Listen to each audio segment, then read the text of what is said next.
Competition as an idea and practice. As in the case of cooperation, discussions on the concept of competition often proceed with the idea that competition is universal and natural. जैसा कि corporation के case में होता है, उसी तरह से जो कॉन्सेप्ट है कंपटीशन का, उसको भी लेकर जो डिस्कशंस होते हैं वो इसी बात को लेकर आगे बढ़ते हैं कि जो कंपटीशन है उसका विचार भी यूनिवर्सल है, नेचुरल है. But going back to our discussion on how sociological explanation is different from naturalistic ones, it is important to understand competition as a social entity that emerges and becomes dominant in society at a particular historical point of time. लेकिन अगर हमारा जो discussion हो रहा था कि किस तरीके से जो सोशलॉजिकल एक्सप्लेनेशन है वो बिल्कुल अलग है नेचुरलिस्टिक से, ये बहुत समझना ज़रूरी हो जाता है कि कंपटीशन जो है एक सोशल एंटिटी है, एक बॉडी है जो इमर्ज होती है और डोमिनेंट हो जाती है सोसाइटी के अंदर एक पर्टिकुलर हिस्टोरिकल टाइम में या पॉइंट ऑफ टाइम में. In contemporary period, it is a predominant idea, and often we find it difficult to think that there can be any society where competition is not a guiding force. आजकल के modern period में ये एक बहुत ही बेहतरीन कहना चाहिए idea होगा, या हम इसे मानते हैं कि बहुत डिफिकल्ट है सोचना कि कोई भी ऐसा समाज हो सकता है जहाँ कंपटीशन एक गाइडिंग फोर्स ना हो. An anecdote of a school teacher who recounted her experience with children in a remote area in Africa draws attention of the fact that competition itself has to be explained sociologically and not as a natural phenomenon. जो anecdote थी एक school teacher की जिसने अपने experience को, जो उसके अनुभव रहा उन बच्चों के साथ जो कि रिमोट एरिया में थे अफ्रीका में, वो खास तौर से इस अटेंशन पर ध्यान देने की मतलब हमारी कोशिश है इस फैक्ट पर कि जो कंपटीशन है वो अपने आप में समझाने का एक सोशलॉजिकली तरीका है, ना कि natural phenomena. The anecdote refers to the teacher's assumption that the children will naturally rejoice at the idea of the competitive race, whether the winner would get chocolate as a prize. ये जो anecdote है अपने आप बताता है, refer करता है teacher का एक अजम्पशन था कि बच्चे जो हैं वो नेचुरल तौर पे खुश हो जाएंगे इस विचार से कि जो कॉम्पिटिटिव रेस होगी उसमें जो विनर होगा उसको चॉकलेट मिलेगी एक प्राइज के तौर पे. To her surprise, her suggestion not only did not evoke any enthusiasm, but instead seemed to cause a considerable anxiety and distress. पर उनको बड़ा ताज्जुब हुआ कि उनके सजेशन से ना तो बच्चे कुछ बहुत ज़्यादा एंथुजियास्टिक हुए, बल्कि और ज़्यादा जो है वो एंग्जाइटी और डिस्ट्रेस हो गए. On probing further, they expressed their distaste for a game where they would be winners and losers. बल्कि उल्टा उन्होंने जो है ऐसे गेम को खेलने से मना कर दिया जहाँ पर विनर्स हैं या लूजर्स हैं. This went against their idea of fun, which meant for them a necessarily cooperative and collective experience, and not a competitive one where the reward necessarily excludes some and reward one or few.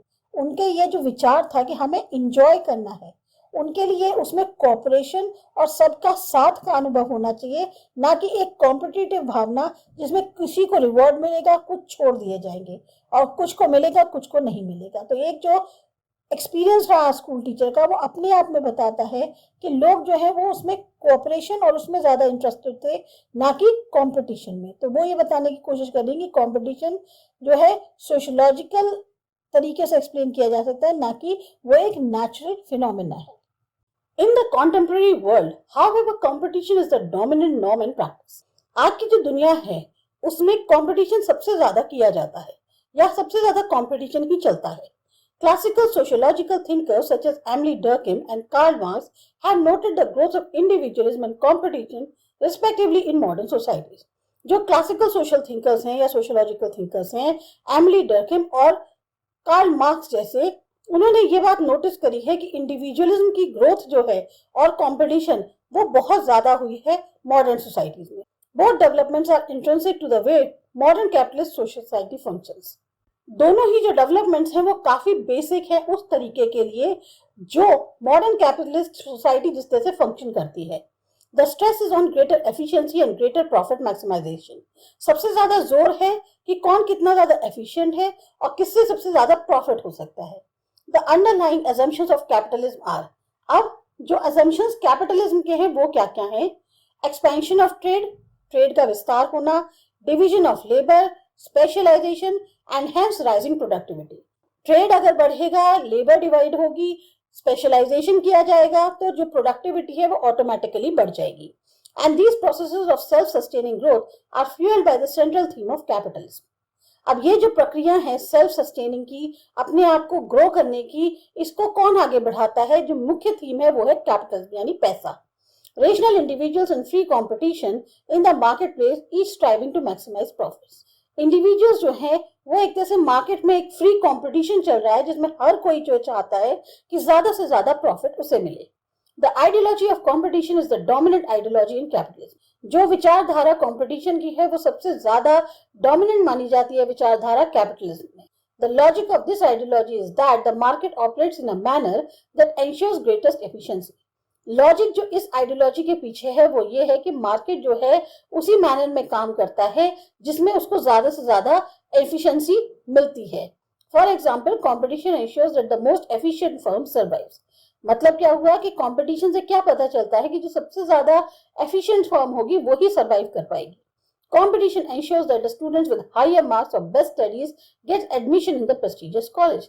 अब competition से क्या साबित होता है कि जो students हैं जिनके मार्क्स ज्यादा आते हैं उनको ज्यादा अच्छी पढ़ाई जो है मिलने का करने का मौका मिल सकता है, उन जगहों पे एडमिशन मिले जो काफी प्रेस्टिजियस कॉलेजेस माने जाते हैं, and then get the best job, और उसी हिसाब से उनको जॉब भी बहुत अच्छे मिलते हैं। In all cases the best refers to which ensures the greatest material rewards. तो सभी केसेस में आप देखो तो जो बेस्ट है वो हम कह रहे हैं कि कंपटीशन से हमारे सामने आता है जो बेस्ट है, और वही जो है सबसे ज्यादा मटेरियलिस्टिक रिवॉर्ड्स पाता है। Views that humans naturally like to compete has to be understood critically like all naturalist explanations. अब जो विचार है कि जो ह्यूमंस हैं वो नेचुरल तौर पे, प्राकृतिक तौर पे compete करना पसंद करते हैं, इसको हम कैसे समझ सकते हैं? जैसे और बाकी नेचुरलिस्ट एक्सप्लेनेशंस है, अगर उससे देखा जाए तो आप ज्यादा बेहतर पेज 8 जो आपके पहले की बुक है उसको देख सकते हैं। Competition as a desirable value flourished with the onset of capitalism. Read the extracts in the box and discuss. अभी कंपटीशन जो है एक ऐसी इच्छित वैल्यू है जो कि फ्लरिश कर रही है कैपिटलिज्म के शुरुआत से, आरंभ से या कैपिटलिस्ट के होने पर। तो इसके बारे में आप ज्यादा अच्छा जो बॉक्स दिए हुए एक्सट्रैक्ट दिया हुआ है उसको पढ़ें और उसको डिस्कस करें तो आप इस कॉन्सेप्ट को ज्यादा अच्छा समझ पाएंगे। Competition and the whole laissez-faire economy of 19th century capitalism may have been important in promoting economic growth. Competition और पूरी की पूरी जो लाइसेंस फेरी इकोनॉमी है 19th सेंचुरी कैपिटलिज्म की, यानी कि minimum interference of the government, ये काफी इंपॉर्टेंट है इकोनॉमिक ग्रोथ को प्रमोट करने में। The exceptionally rapid development of American economy may be attributable to the greater scope of competition in the United States. जो बहुत तेजी से अमेरिकन इकोनॉमी डेवलप हुई उसका हम सारा क्रेडिट या श्रेय दे सकते हैं उस कंपटीशन को जो यूनाइटेड स्टेट्स में हो रहा है। But still we cannot produce any exact correlations between the extent of competition or the intensity of competitive spirit and the rate of economic growth in different societies. लेकिन तब भी हम जो है exactly एक ऐसा कोई भी कोरिलेशन नहीं प्रोड्यूस कर सकते किस हद तक कंपटीशन है, कितनी तीव्रता के साथ जो कॉम्पिटिटिव स्पिरिट है, या कितनी रेट पे जो इकोनॉमिक ग्रोथ हो रही है अलग अलग सोसाइटीज में। And on the other hand, there are grounds for supposing that competition has other less welcome effects.